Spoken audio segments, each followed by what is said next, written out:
Jaya Radha Madhava Kunja Bihari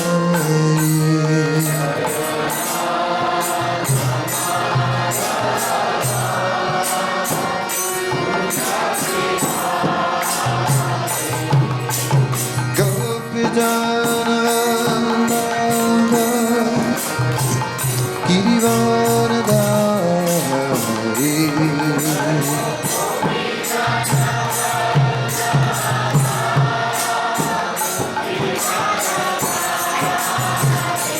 Jaya Gopijana Girivaradari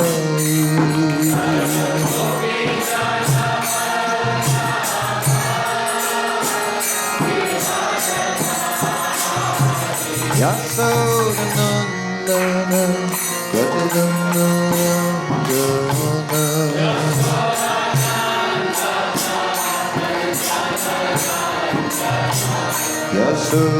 Yasodanandana Gajadanandana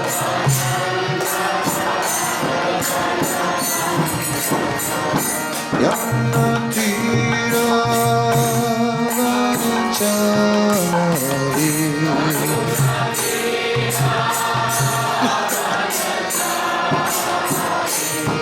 Yanatira Vanachari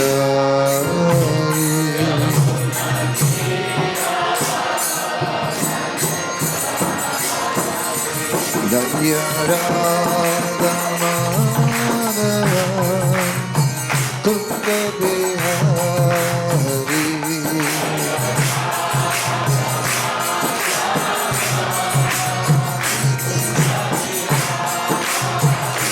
Jaya Radha Madhava Kunja Bihari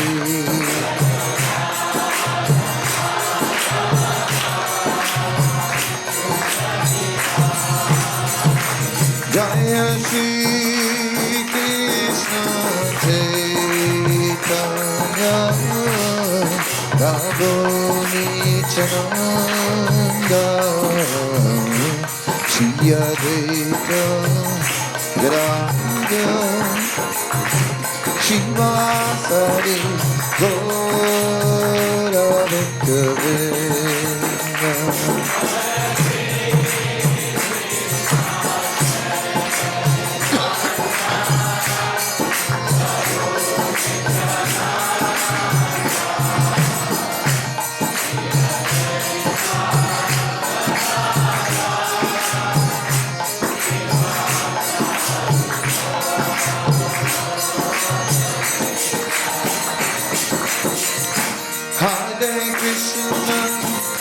Hare Krishna, Krishna Krishna, Hare Hare, Hare Rama, Hare Rama, Rama Rama, Hare Hare.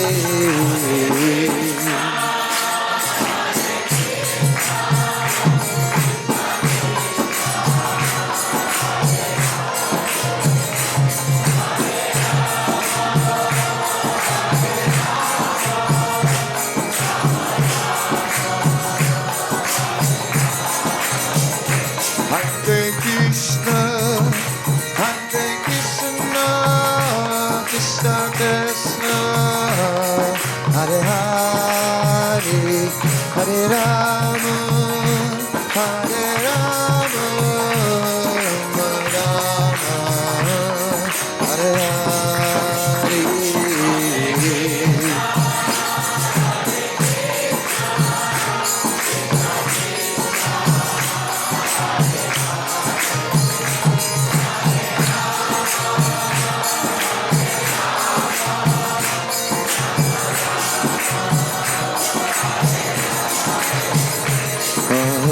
Hare Krishna, Krishna Krishna, Krishna Hare Hare, Hare Rama, Hare Rama, Rama Rama, Hare Hare.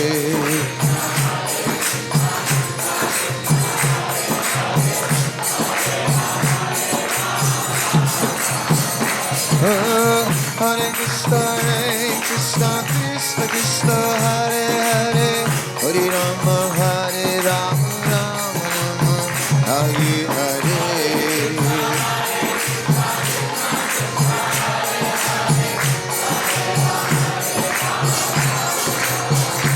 Hare Krishna, Hare Krishna, Krishna Krishna, Hare Hare, Hare Rama,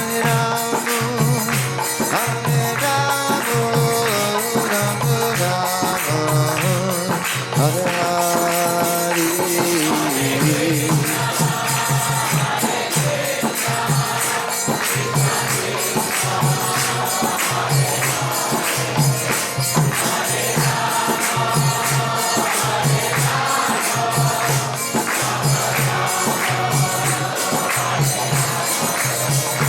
Jaya Prabhupada, Prabhupada, Prabhupada, Śrīla Prabhupada.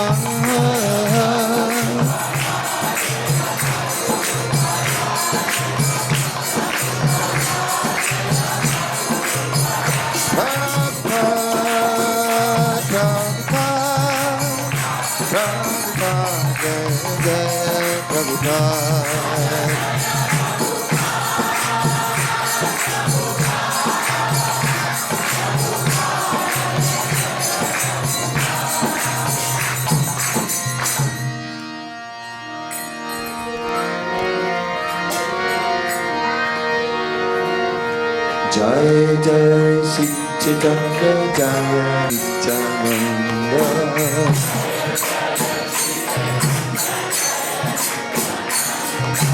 Jai Jai Sri Chaitanya Caritamrita.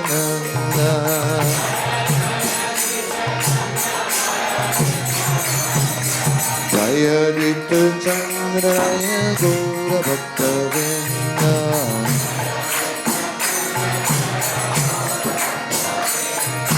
Jaya Advaita Chandraya Gaura Bhaktivedanta.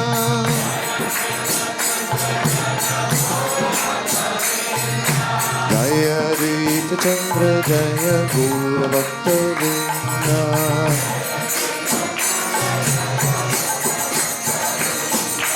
Jaya Advaita Chandraya Gaura Bhaktivedanta.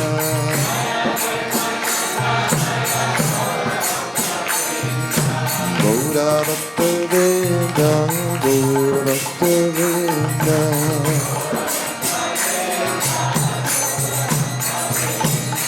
Gaura Bhaktivedanta, Gaura Bhaktivedanta.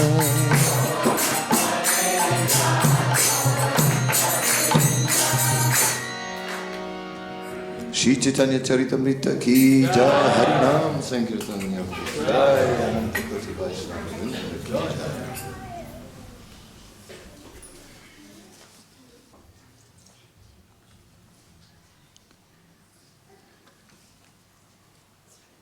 Say Sabha Vaishnav Mahaprabhu Darshan, Krishna Upasaka Hela, Laya Krishna Nam. After meeting Sri Chaitanya Mahaprabhu, all those different Vaishnavas became devotees of Krishna and began chanting the Hare Krishna Maha Mantra. Rama Raghava Rama Raghava Rama Raghava Pahimam, Krishna Kesava Krishna Kesava Krishna Kesava Raksamam. O Lord Ramachandra, descendant of Maharaj Raghu, kindly protect me. O Lord Krishna, killer of the Kesi demon, kindly protect me. While walking on the road, Sri Chaitanya Mahaprabhu used to chant this Ram Raghava mantra. Chanting in this way, he arrived at the banks of the Gautami Ganga and took his bath there.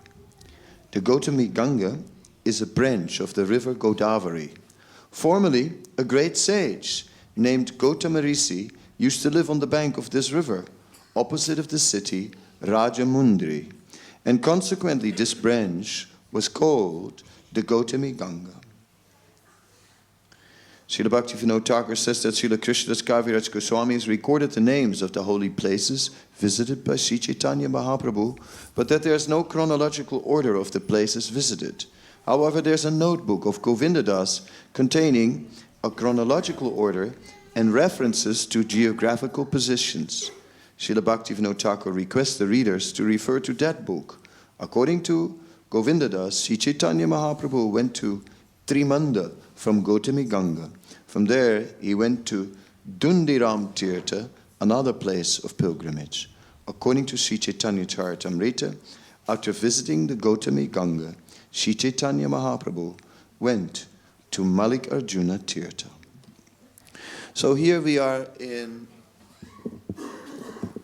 Madhya Lila, chapter 9, and Lord Chaitanya is now visiting the holy places in South India. And during that journey, Lord Chaitanya has a great effect on the people that he meets. Because he is, first of all, chanting and dancing in public in such a way that everybody who sees him also starts chanting and dancing. Because kirtan is like that, you know. So in that way, Lord Chaitanya is just his presence makes people take to Krishna consciousness. But that's not all. Sometimes Lord Chaitanya would also enter into scriptural discussions with various people. He would debate sometimes. Where's the crying child? It's crying a little too much. It's so sorry, but it becomes difficult.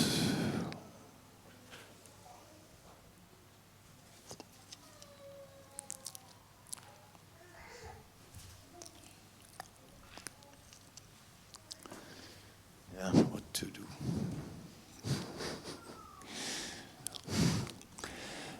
So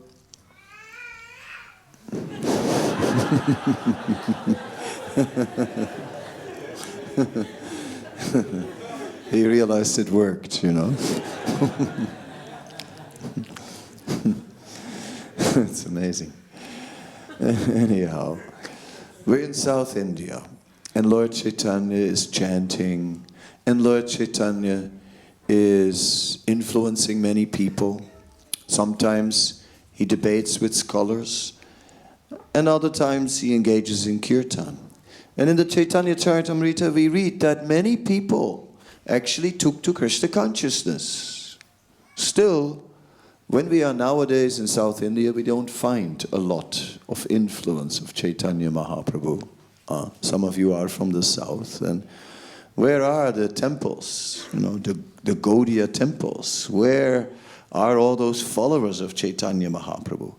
Of course, we find some reference that Tukaram met with Prabhupada, and that Tukaram met with Chaitanya Mahaprabhu, that Tukaram took Mirdanga and Kol, took kartals and Kol, or kartals and Mirdanga. So there was some influence apparently. In some other places, there is some influence. Our Padayatra went to South India and found that in some village the people would come with kartals and mridanga and have kirtan. And said, yes, this is an ancient tradition. This has been brought to us by a great sage. That's what the people said. Of course, when Sri Chaitanya Mahaprabhu was traveling to South India, at that time he was not initiating. So he had no formal connection with anyone. It was just casual connections. Also, he never started any temples or anything like that. No places where people could go. He didn't have any mat or any organization. And also he didn't have any books. So it are those things that actually create a movement and create something that is lasting. So later, we see that was created.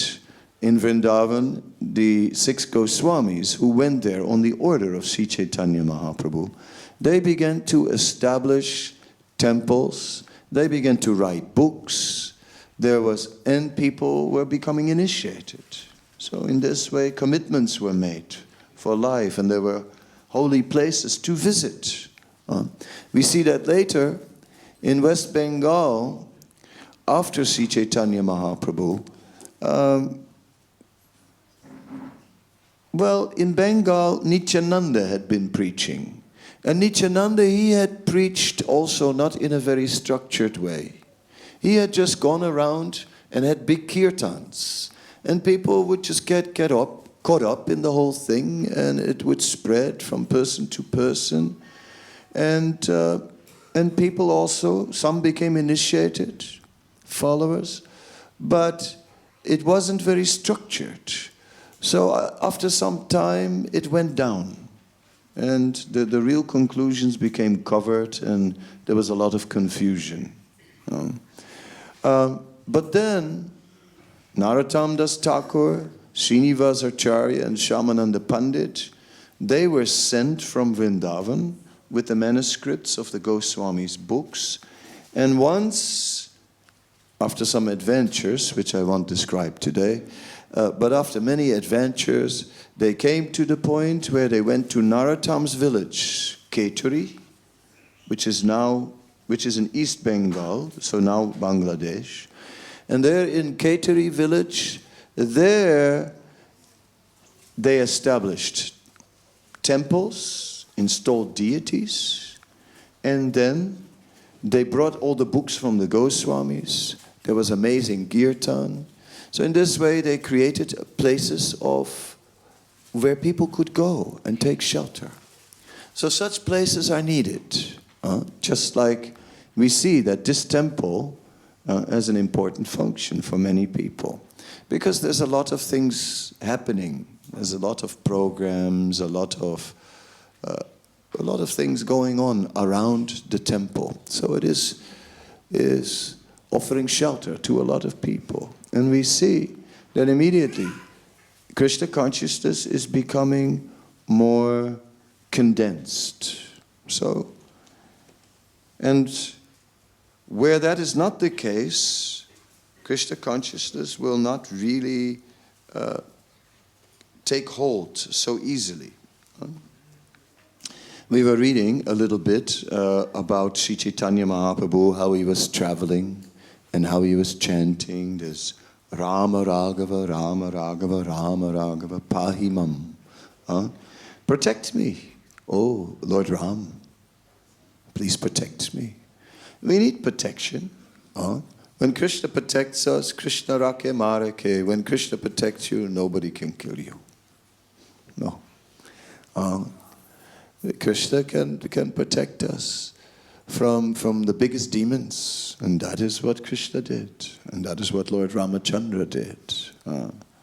So, in this way, Lord Chaitanya was remembering the protection of the Supreme Lord. He was acting like a devotee, living always in a close connection with the Supreme Lord. It means that spirituality or religion is not just a addendum, not just something that's also there, something that's also part of life, and that life is something else. No. Our whole life is that relationship with the Supreme Lord. Everything that manifests is the Lord's energy. So either directly or indirectly, we're actually always in connection with the Supreme Lord. When Prabhupada was in Mayapur, there was one Bengali businessman, and this businessman, he was wealthy. So Prabhupada said, "What is your business?" He said, "Oh, I'm manufacturing glass." Prabhupada said, "Oh, where are you getting the glass from?" He said, "We are manufacturing glass from sand. We take silicium from the sand, and we are manufacturing glass from that." And Prabhupada said, "And where are you getting this silicium, this sand from?" Then the man said, "From God." Prabhupada said, "That's right. You're taking from God. So then you are a thief." So, I'm a thief. I'm a thief, yes, you're a thief, because you're taking property that belongs to someone else, you change it, and then you sell it. That's what a thief will do. Huh? I'll steal your car, but I paint it another color. And then I sell it. Right? So, in this way, a thief. Right? Because everything is originally Krishna's property. Everything is originally coming from Krishna. It is all his energy. So when we walk around in the world and sort of claim things separately from God, see, here I have my possessions, these are my possessions, you know. But I'm generous, so I'll give something, you know, of my possessions to God. I'll give him something, no problem. I'm happy to give him something. Wait a minute. You can't give him anything because it was already his, you know. You're borrowing it from him. Whatever we have, we are borrowing. We are borrowing the property of the Supreme Lord for ourselves. That's what we are doing, actually, if we really think about it. So whatever we offer, we just give back what was already his in the first place. Just like you see people, they take bath in the Ganga, and they stand up to the waist in the Ganga, they scoop up some water with 2 hands, and then they offer the water back to the Ganga. What are they doing? It's like this. What can you offer to Ganga? Ganga is pure, spiritual. What can you give Ganga that is pure and spiritual? What can you offer Ganga that is better than Ganga? Therefore, you offer Ganga Jal. You take some Ganga and you offer it back to Ganga. It's like, so in the same way, we offer to Krishna. Whatever comes from Krishna, we can just only offer it back to Krishna. So, Sri Caitanya Mahaprabhu was fully aware. He was intensely living in that relationship with the Supreme Lord. He was not just walking along the path. He was not thinking, oh, what will become of my auntie, my uncle, and my grandfather, and all the other 73 family members that I have that are currently alive. Every night I say my prayer for them. What will become of them? No. He had fully placed his family members in the hands of Krishna because he knew Krishna will take care. He was a sannyasi. He had fully renounced the world, not irresponsibly, but before he left, he prayed and he placed his mother and his young wife in the hands of the Supreme Lord. And then he left, and he fully dedicated himself to the Supreme Lord.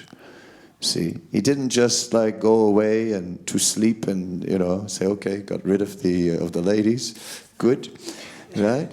And now I do nothing. No. He was purchasing the mercy of the Lord.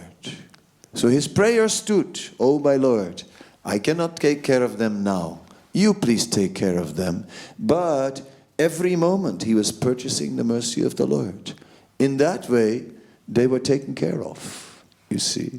In that way, the sannyasis would leave home and would place their family members in the hands of the Lord.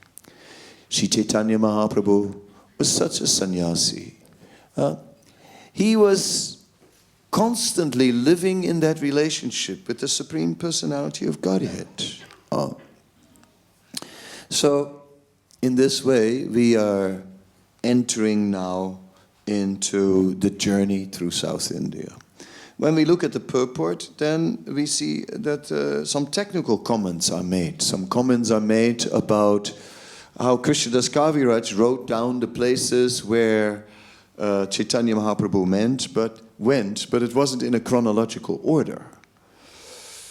So if you really want to reconstruct the journey of Sri Chaitanya Mahaprabhu through South India, you won't get it from the Caitanya Caritamrita. But then, Srila Bhaktivedanta Thakur refers to another book, a book written by Govinda Das, which is actually giving us that information. So this is very interesting, because besides that it's interesting that there is such a book, You know, I find that interesting. I want that book, if possible.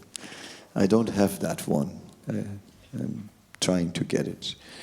And but then we can also see that there is an open invitation to really study the life of Sri Chaitanya Mahaprabhu and to go to those places.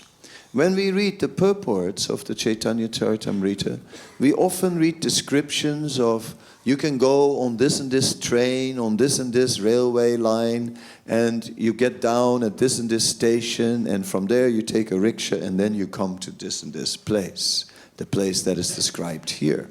So many times there's information as to how to get there to the place. Nowadays, we may not always go by the train. Sometimes we take a taxi also. It's another way of going there. It costs a bit more, but it's a little easier. And when you come with Australian dollars, you can manage that. Whatever may be.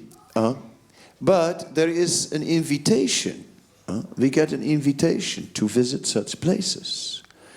So Srila Bhaktisiddhanta Saraswati Thakur, he was organizing what was called the theistic exhibition in Calcutta on the Maidan. Now, those who know Calcutta, they know that the Maidan is a big open area in central Calcutta, just at the base of Victoria Memorial. It was the area where Fort Williams used to be, one of the first settlements of the British in India. And it's said that in Fort Williams were not only military, but also the first Westerners who really came to study the tradition of India. And many manuscripts were collected, and all these manuscripts went to Oxford, right? And somehow or other, I have a disciple who is in Oxford and who is a PhD and so on, and he is the head librarian of the Faculty for Hindu Studies. And they have inherited all those books in their library, all the books that were taken out of Fort Williams. And he says there are so many manuscripts there, he said up to the day of today, they still have not categorized everything. They have not cataloged everything. So they still don't even know what they have, what they've taken from India. Anyway, it's full of manuscripts, so that could be interesting because it came out of Kolkata in about a good, maybe some 200 years, 150 years ago. And there may be many manuscripts that deal with our tradition. So there may be a gold mine there for scholars, anyway. So I'm waiting to see what will come out of that library. Because we want to know more. We want to understand better. Anyway, Srila Bhaktisiddhanta, he was very learned, as we know. And he was very conversant with the places that Sri Chaitanya Mahaprabhu went. And he made it an agenda item to bring this to the world. So they had in Calcutta, on the Maidan, they had a theistic exhibition on many acres of land, and they had dioramas, different statues depicting conclusions from Vedic scripture. And then he had 1 acre, and on this 1 acre, they made from cement a 3D map from India. All of India was there in the middle, the Vindhya mountains, which are dividing India between the Panchagoda and the Panchadravida, between the 5 provinces, traditional provinces in the north, and the 5 traditional provinces in the south. And then it showed the route that Sri Chaitanya Mahaprabhu went. He had the full map there. So it's a theme park, they call that nowadays, right? It's a theme park, and you could go in there and you could just follow the whole route. That was not all he did, Srila Bhaktisiddhanta. He also went to many of these holy places, and he personally installed prints of the lotus feet of Sri Caitanya Mahaprabhu. In Bengal, some footprints of Sri Caitanya Mahaprabhu have been preserved.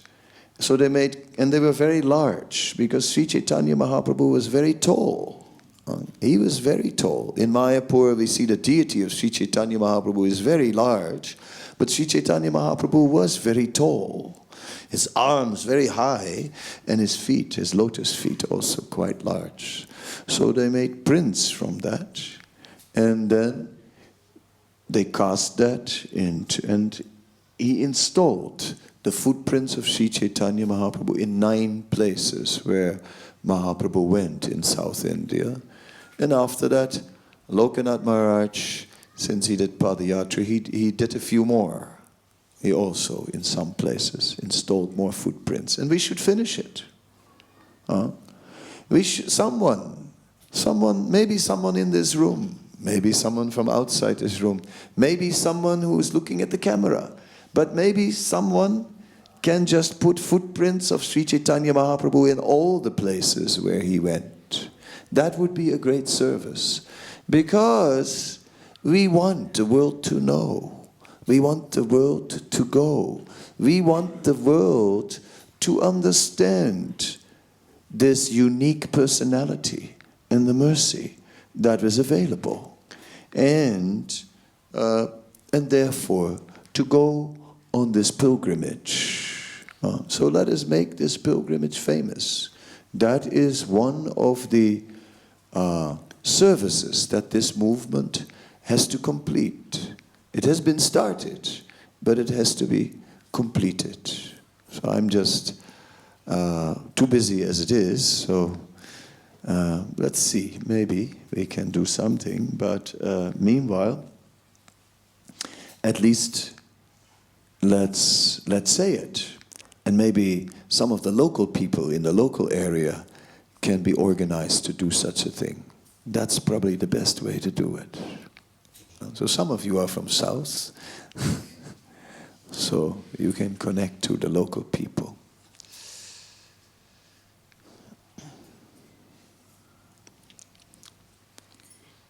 Mallikarjuna Tirtha Jai, Mahesha Tekila, Taha Sabeloka Krishna Nama Laila.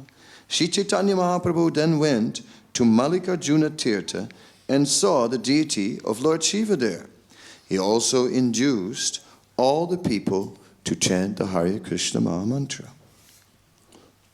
Mallikarjuna is also known as Sri Saila. Sri Saila is a well-known place.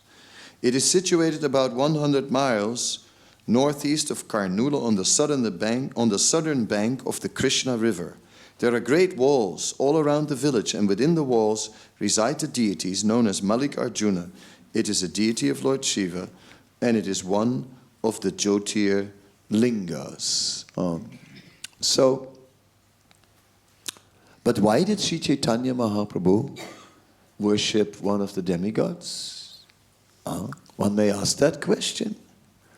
Doesn't Krishna say that those who worship the demigods are alpamedasa, that they are less intelligent? Isn't it that Kechit Kevalaya Bhaktya Vasudeva Parayana? Isn't it that the Śrīmad Bhāgavatam says that one should only worship Kechit Kevalaya, Keval, Kevalaya Bhaktya, only bhakti, Keval. And then Vasudeva Parayana. So that's pretty clear. So why was he worshipping Lord Krishna? Lord Vishnu, Lord Shiva. Sorry. Why was he worshipping Lord Shiva? Vaishnavanam yata Shambhu. He was worshipping Lord Shiva as a Vaishnava.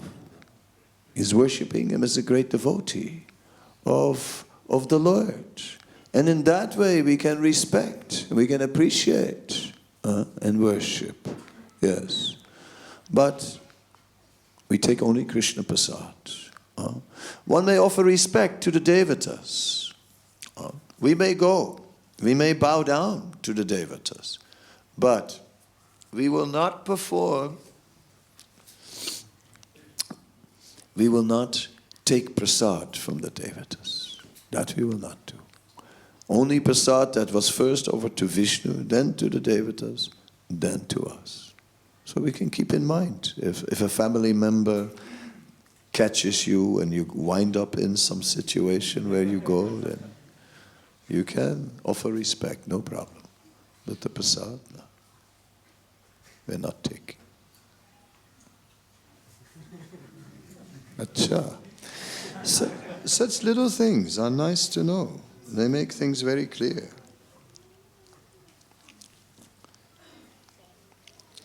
See, and in the next verse, which I didn't read, but I read it to you now, it says, Ramdasa Mahadev Karila Dharasan. It said, there he saw Lord Mahadev, Shiva, the servant of Lord Ram. See? So the verse, although I didn't read it, it confirms what I actually explained just now. Vaishnavanam yatha shambhu. And after that, he went to Ahovala Nrsinga. Now, what is that with this Ahovala Nrsinga? Let's read a little more. Upon seeing the Ahovala Nrsinga deity, which is in South India, right? Because we're doing a tour of South India. Chaitanya Mahaprabhu offered many prayers unto the Lord. So, what is this Ahovala Nrsinga? It is said that when you go there, there are 9 deities of Lord Nrsingadev on a mountain. You have to go up the mountain hill, and then on top of the mountain there is a large broken pillar, and they say that this is the pillar from where Lord Nrsingadev appeared. But didn't we read somewhere that Lord Nrsingadev appeared on another planet? That the whole pastime did not take place on planet Earth? Didn't we read like that? Then, is this Ahovalam actually bona fide? Or is it just some sort of concocted place with where some so-called big pillar is there and the local pandas are sitting there for a long time? Yes, you put donation here. Put your donation here. Put it. No. No, not later. No, put it. You too. Put. Come. Put. You put. Like this. Is it a place like that? There are. I have heard that there are such places in India. I have heard. Have you also heard? Maybe you have even seen. I have heard. Anyway, Ahovalam. No, but why did Sri Chaitanya Mahaprabhu go there? If it says in scripture that the Lord appeared on another planet. It is said that actually the incarnations of the Lord, the Das Avatar, there are 10 incarnations of the Lord. And these incarnations of the Lord, these Leela avatars that perform pastimes, they come again and again. Just as Lord Varaha, we have a red Varaha, but we also have a Sveta Varaha, a white Varaha, the Lord in the form of the boar. We have a white one and we have a red one. So, is he red or is he white? Maybe the artist ran out of color and he just painted him white.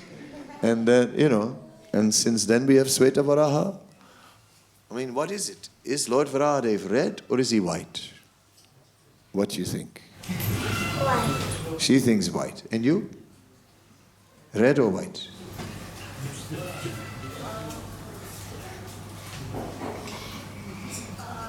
Yeah, you have to know because in the... Red. Red. She says white, he says red. It's good, at least they will not fight over the coloring pens, you know. He is both red and white. No problem. In one yuga, he comes as red. In another yuga, he comes as white. So you can make him white and you can make him red, and there is no problem. Both are right. Both are correct. So in the same way, Lord Nrsingadev, sometimes Lord Nrsingadev, in one yuga, he comes from the pillar. In another yuga, he comes running from outside the palace. So it is described. In one yuga, he appears at Ahovalam. In another yuga, he appears on the heavenly planets. Such are the pastimes of the Lord. They may, because some variety has to be there. Why anyway is the Lord continuously performing the same pastimes? Have you ever wondered about that? Did you hear that Krishna is performing these pastimes of killing Kasi demon? What is Kasi demon? He's a horse. He's a horse. Correct. He's killing Denakasura. What is Denakasura? A donkey. Donkey. Oh, yes. And he is killing Agasura, who is a snake. A snake. And why is Agasura a snake? Because Agasura is so cold that for him, living beings are like utensils. He has no feeling for anybody. That's why he has cold blood, like a snake. Yes. So in this way, so all these pastimes are going on, and then later on, Krishna appears in another universe and he does the same pastimes. The same ones. And it's like with his eternal associates go like, oh God, here's Agasura again. And the coward boy says, we're not going in, no way. We know it's not a cave, it's a snake, we've been in there before, forget it. No, we're not going in. Because the same pastime again and again, yes. Why is it so? Because Srila Bhaktivedanta Thakur explains to us in his Caitanya Caritamrita that all these demons that appear are representing a certain mentality, a certain psychological state. They are like psychological prototypes of demoniac mentality. And that when you become more and more cold and don't care about anybody, you are like a snake. And when you are like just so proud of your power and you want to overpower everyone, you become Kasi demon. Yes, like this. So, in this way, we can actually see how all these personalities, all these demons, they represent particular demoniac tendencies, and we can therefore see what is there a little Kasi in us, right? Do you sometimes also just come storming into the house?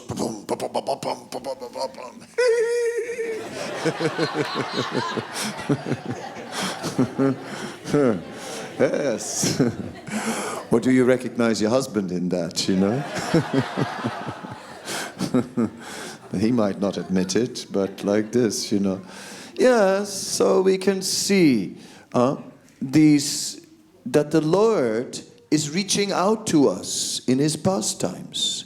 That when he performs his pastimes, that he deals with us conditioned souls. And that in the material world, he performs pastimes that relate to the state of mind of the conditioned soul, so that he helps the conditioned soul to rise above. And that we are, by And by studying these pastimes, that we are gradually overcoming these tendencies within ourselves. Donkey. Yes, there is a donkey in us as well. What can I say, I don't want to call any names, I'm not going to call anybody donkey. But, there is a donkey in us. Right? There is. In every one of us. It's hard to make donkey noises. I'm not going to do it.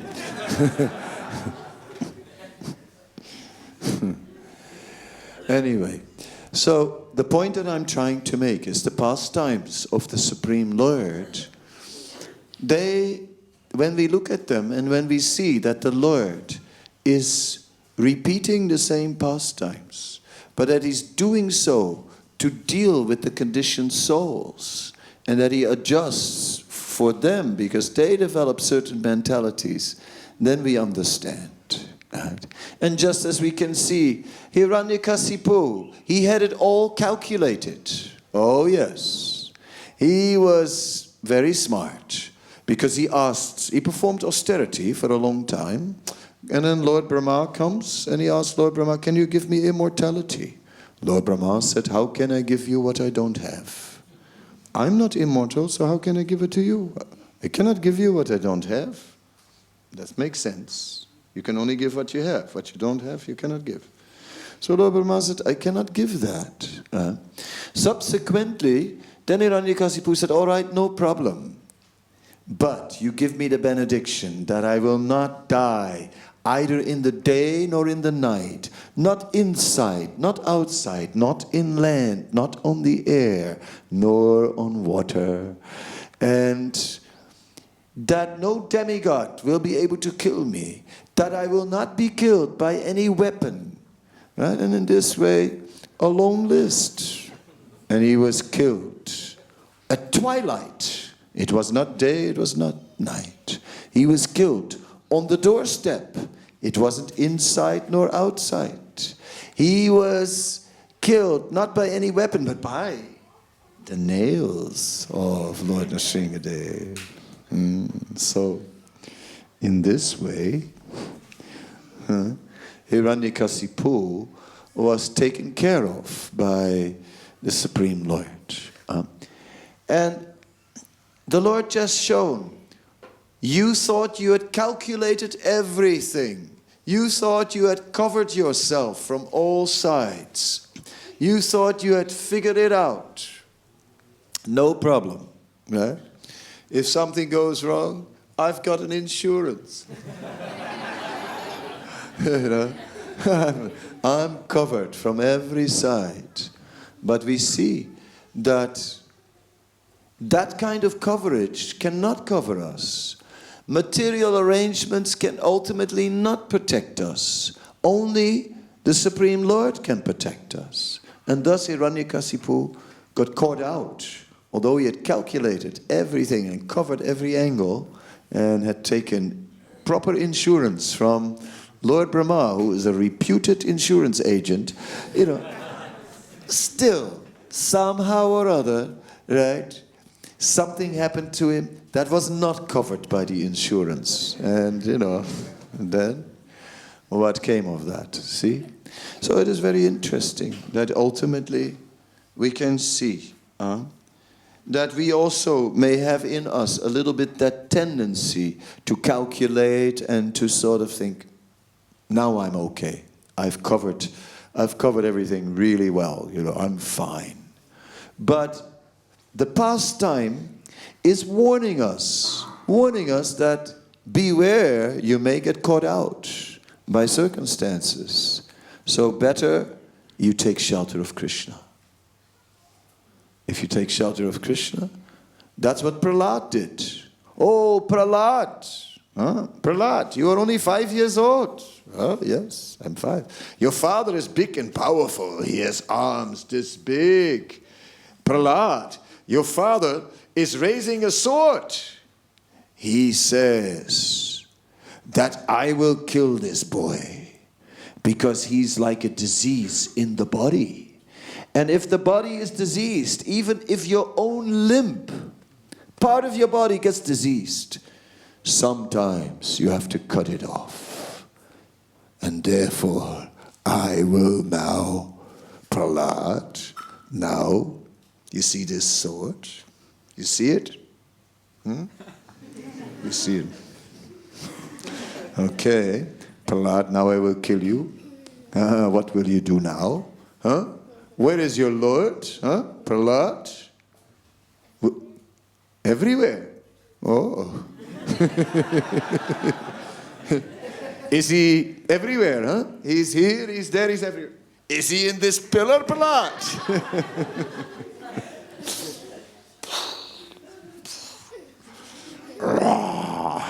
Lord Nrsimhadev appeared. Well done for Prahlad. He gets an applause. He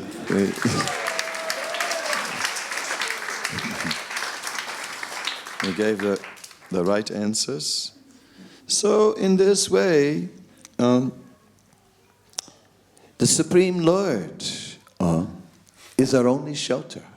He is our real shelter. So let's not rely on so many false things. So many false things. It's Krishna who will protect us.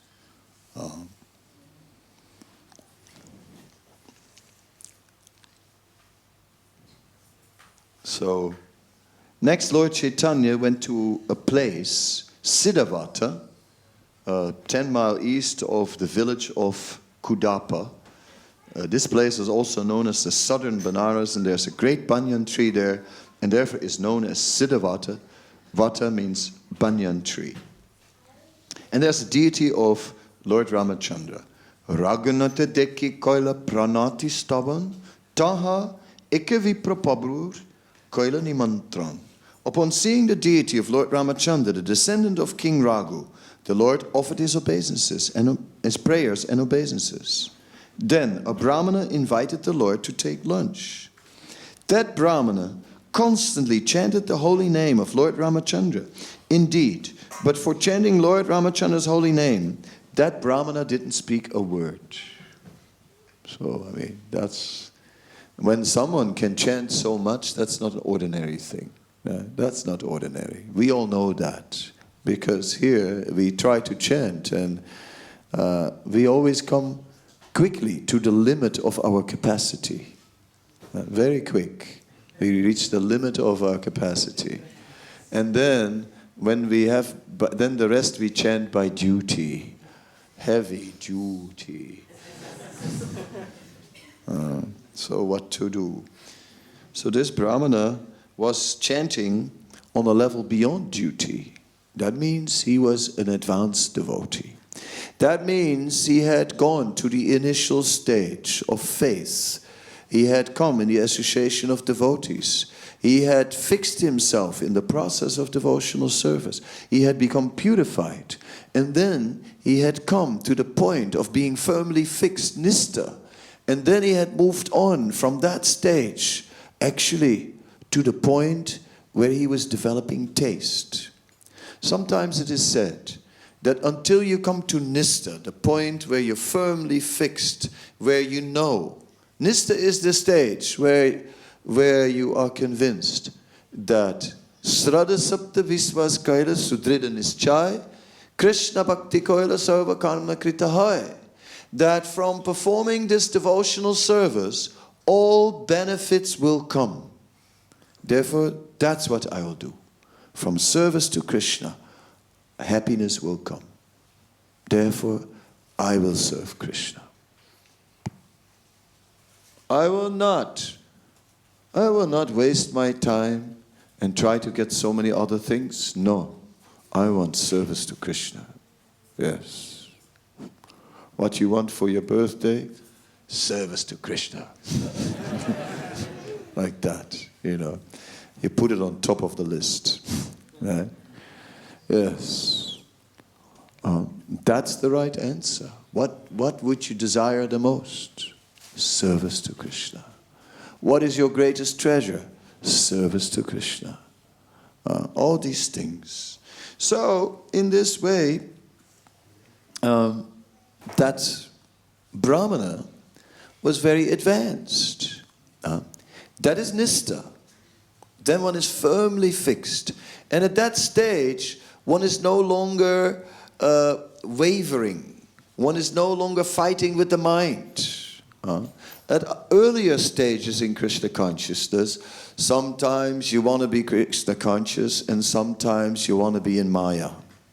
But, okay, you don't do it, but deep down in your heart, actually, if only I could, just for a day, be in ignorance. You heard that ignorance is bliss? If only I could for one day forget all this transcendental knowledge, wouldn't it be wonderful? No. It wouldn't. It wouldn't be wonderful at all. It would just increase our problems. So forget that. So no, but I wouldn't do anything sinful.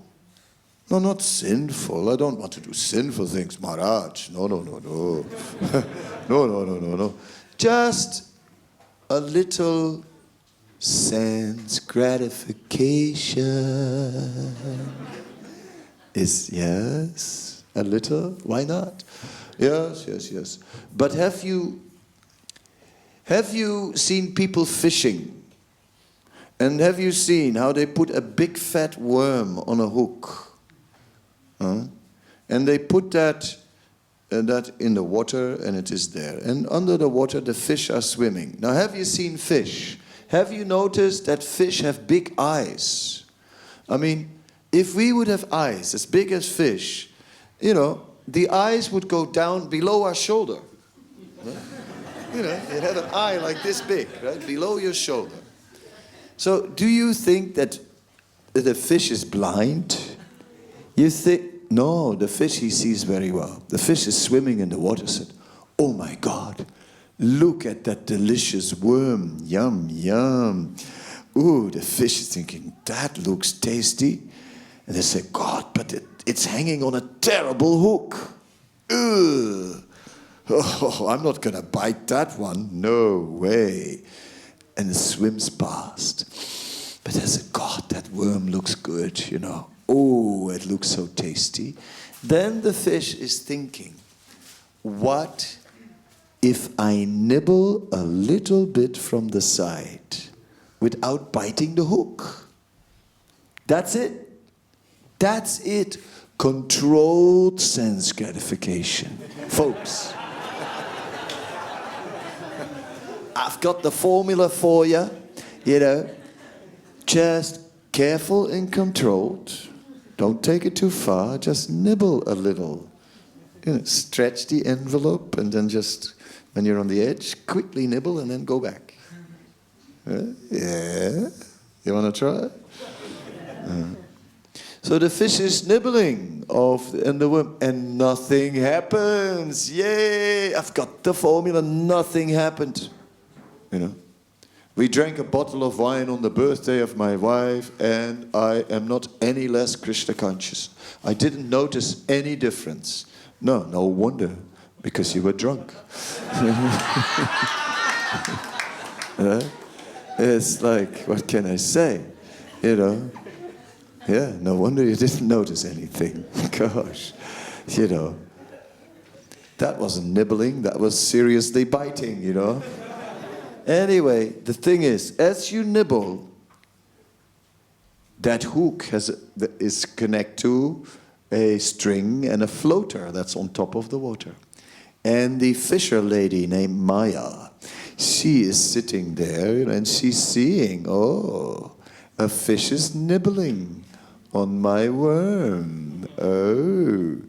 And suddenly, with an expert movement from the wrist, she's done it before.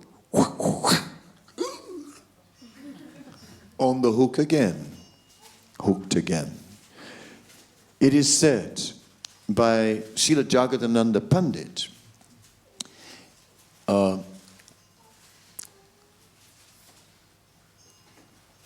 Krishna Bhaya Mukhaya Bhogavanchakara Nikitestamaya tara japateyahaya.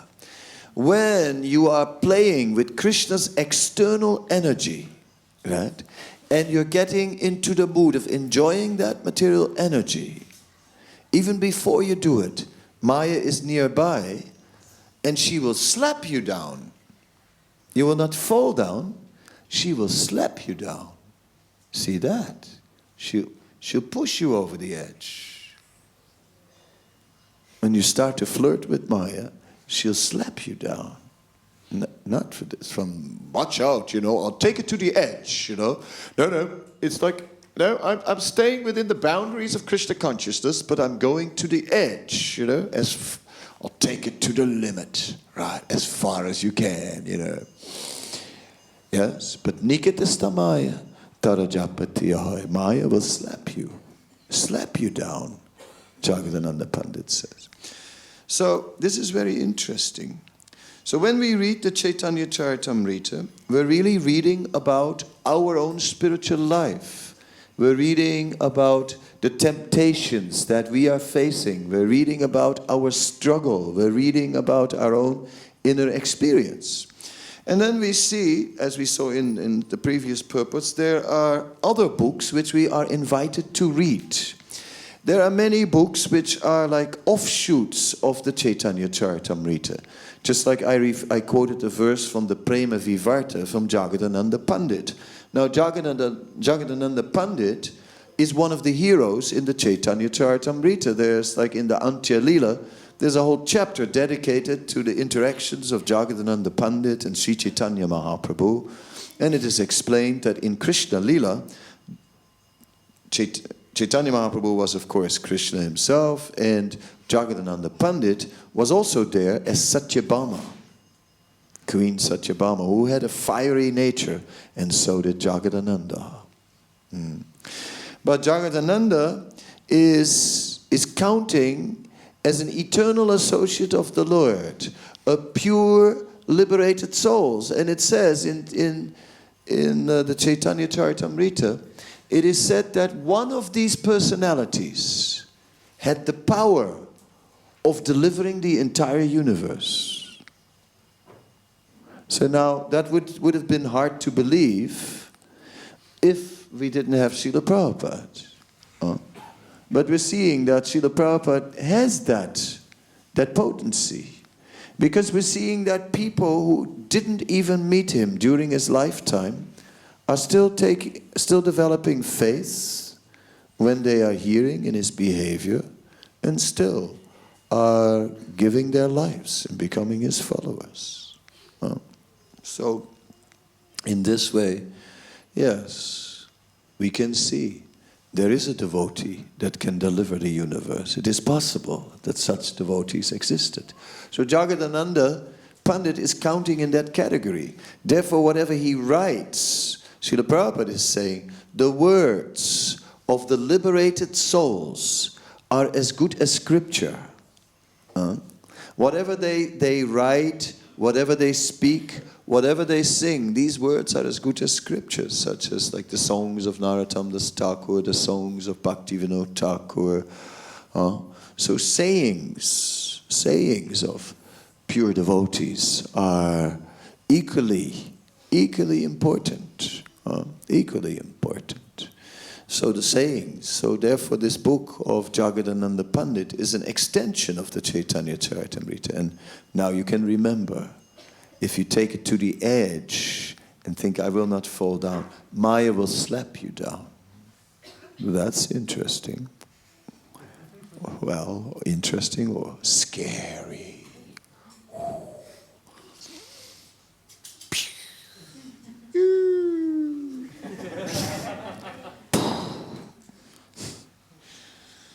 Anyway, so we were with a Brahmana who was in a temple of Lord Ramachandra, and he was only chanting the name of Ram. Otherwise, the Brahmana did not speak a word. That day, Lord Chaitanya remained there and accepted prasadam at his house. After bestowing mercy upon him in this way, the Lord proceeded ahead.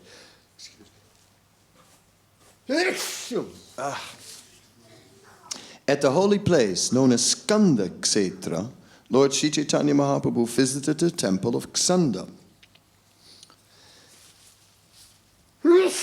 Excuse me, I don't know what this temple of Ksanda actually is. But from there he went to Trimat, where he saw the Vishnu deity of Trivikram. Trivikram, Kram means step. Trivikram means the one who took 3 steps. So, who's that? Vamanadev, he says. I see. After visiting the temple of Trivikram, the Lord returned to Siddhavata, where he again visited the house of the Brahmana, who was now constantly chanting the Hare Krishna Maha Mantra. After finishing his lunch there, Sri Chaitanya Mahaprabhu asked the Brahmana, "My dear friend, kindly tell me what your position is now. Formerly, you were constantly chanting the holy name of Lord Ram. Why are you now constantly chanting the holy name of Krishna?" The Brahmana said, "This is all due to your influence, sir.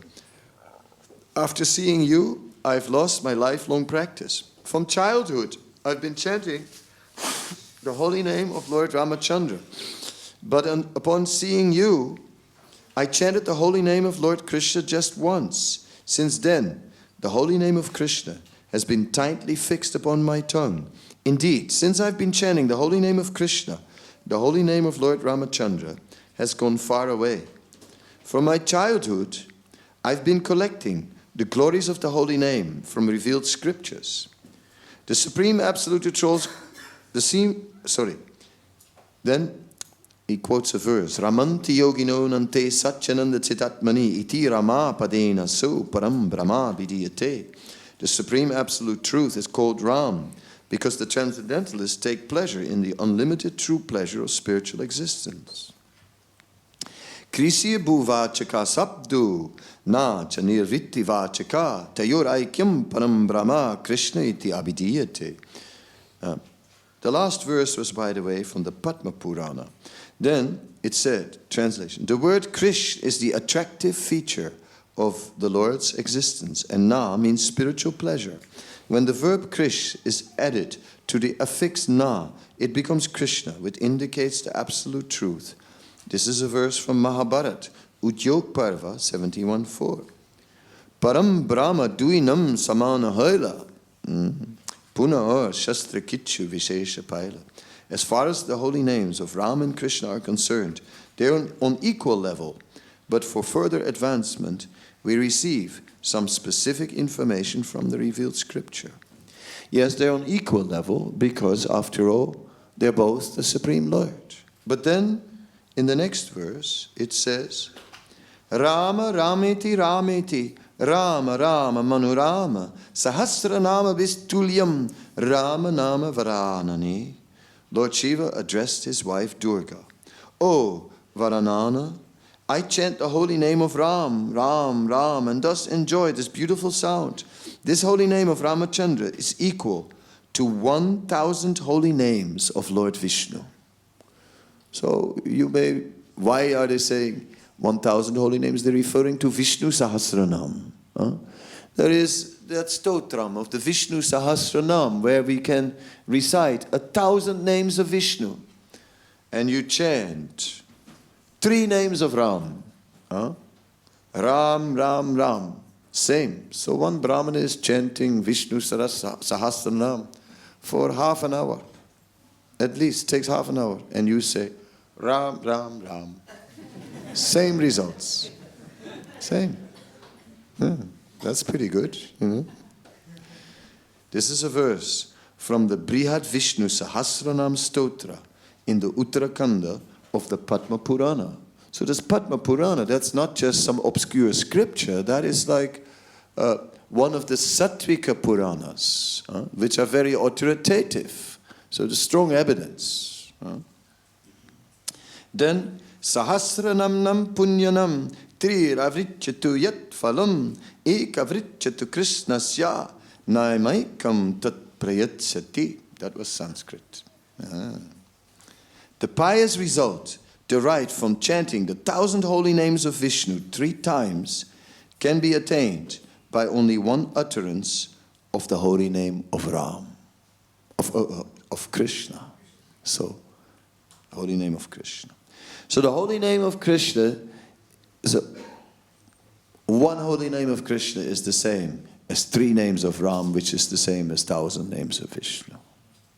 So in this way, we can see, and this is from the Brahmanda Purana, which is again like an important Vedic reference.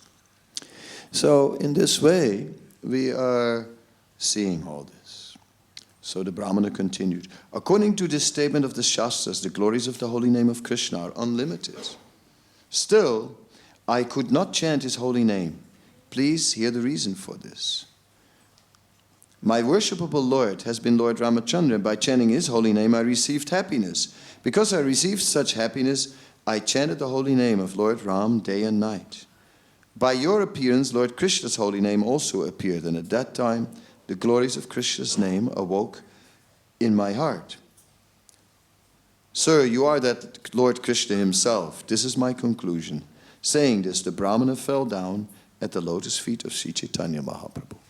So now here we had a Brahmana who was learned, who had researched the scripture and had collected quotes from scripture, and who knew that that 3 names of Ram equaled the Vishnu Sahasranam. He also knew that 1 name of Krishna was equal to 3 names of Ram. He knew that. But still he was chanting the name of Ram because he had done so from childhood and it was bringing him happiness. So it is explained. But when he got the mercy of Sri Chaitanya Mahaprabhu, when one gets the mercy of the Supreme Lord or of the representative, the pure devotee of the Lord, that awakens taste. Because that pure devotee can immediately, or the Supreme Lord can immediately lift us up.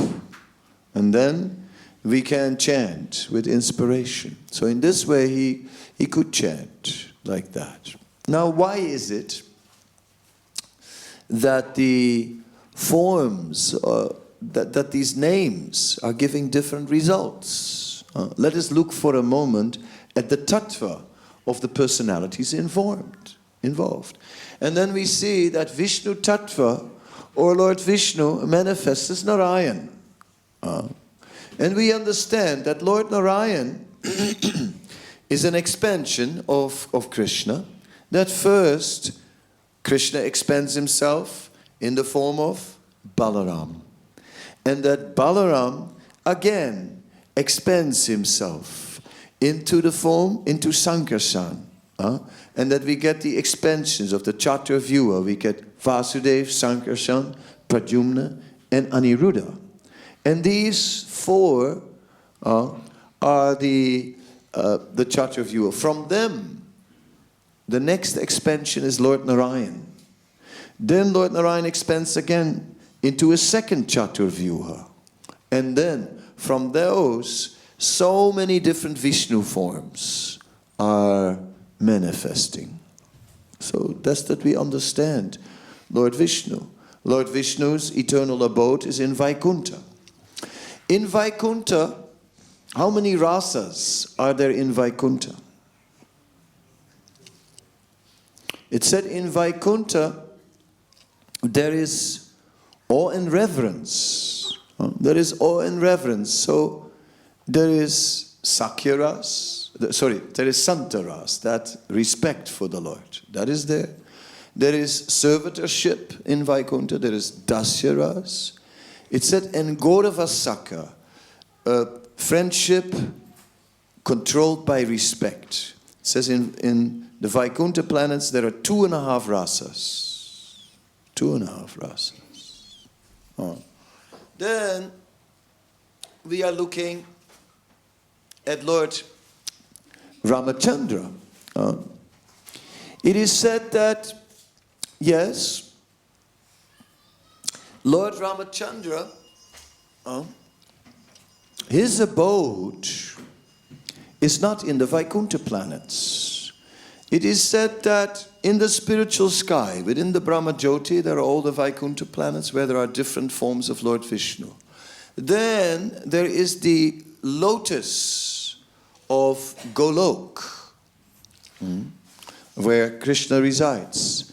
It says on the petals of that Golok is the abode of Lord Ramachandra. There is Ayodhya, eternally. And we see that there are still the relationships with Lord Ramachandra are going deeper, are going further than the relationships with Lord Vishnu. Becomes more intimate. But then it is only in Golok that the Lord is manifesting all the rasas. The sages of Dandakaranya, they desired that conjugal rasa, that madhurya rasa, but they could not have that with Lord Ramachandra, who had ekapatni vrata, to have only the vow, to have only one wife. But with Krishna, all these rasas are there, manifest in full. So ultimately we understand that although Lord Ramachandra is also Bhagavan, he's a partial manifestation of Bhagavan who comes to this world to establish principles of Dharma. And at the end, see, the Ramayana is an amazing book. It's amazing. The war and how Ramachandra remains always fixed on Dharma. But the end of the Ramayana is too much. Because then he gives up Sita. How after all that can he give up Sita? I mean, right? And he leaves her and she goes to, even although she's expecting in Valmiki's ashram, she has the sons and all this. And in the end, okay, big drama and so many, and Kush and Love and Kush are fighting with the brothers, right, of Lord Ramachandra, because they sent out this horse, which is for a sacrifice. Whatever land the horse crosses, the kings have to submit to Ram or else be ready to fight. So as the horse is passing, Love and Kush stop the horse. So, they stop it. And they even take the horse and hide the horse. That's the whole thing. So it becomes a fight. And they are defeating. They're defeating the Satrugna, and the brothers are being defeated. So what to do? So in the end, okay, it comes to a truce and everything is fine, and they turn out to be the sons of Ram, and then Ram invites Sita to come back, and she says sorry. Sorry now, you send me away just one too many times, right? And and the earth opens up and she enters into the earth, and that's too much, isn't it? This Dharma. And he just gave her up just because someone in the kingdom was mistrusting, right? Oh, she spent the night in another man's place, therefore. Which normally is a good reason not to trust, but in the case of Sita, she had already entered into a fire and come out unharmed. So was that not enough? Right? So no, because of Dharma it was not enough. Just see, all-devouring Dharma. That's why, no, we are not satisfied with the Ramayana at the end. Sita disappeared into the earth. Oh, no. Krishna, right? That pastime,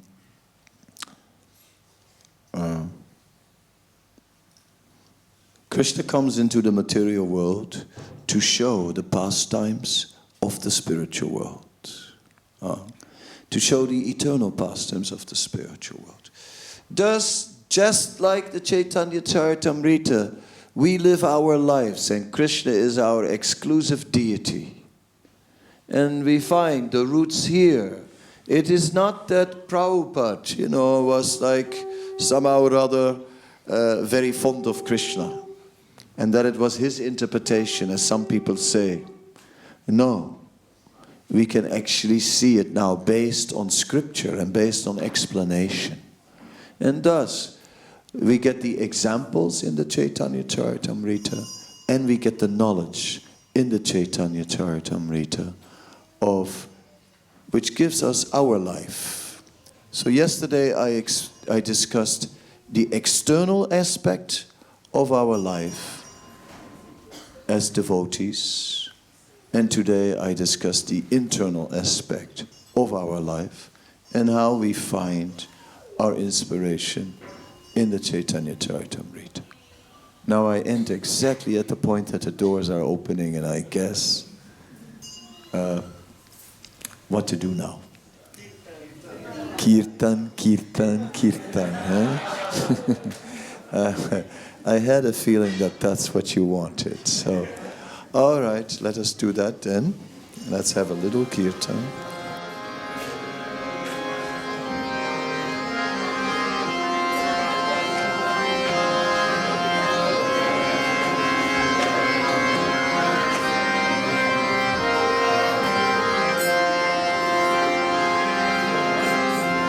Jaya Shri Krishna Caitanya Prabhu Nityananda Shri Advaita Gadadhar Sivasadi Gaura Bhaktivedanta.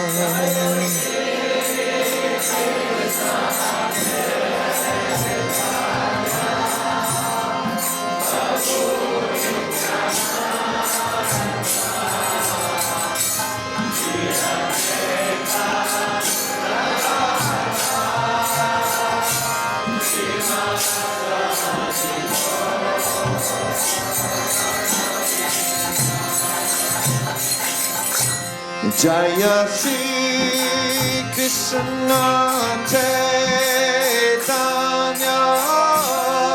Prabhu Nityananda Shri Advaita Gadadhar Sivasadi Gaura Bhaktivedanta.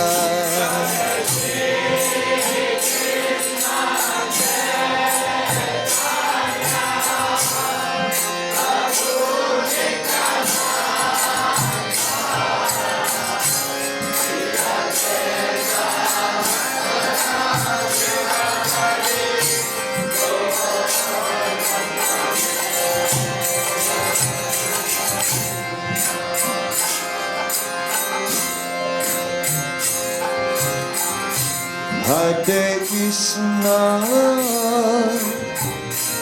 Hare Krishna, Krishna Krishna, Hare Hare, Hare Rama, Hare Rama, Rama Rama, Hare Hare.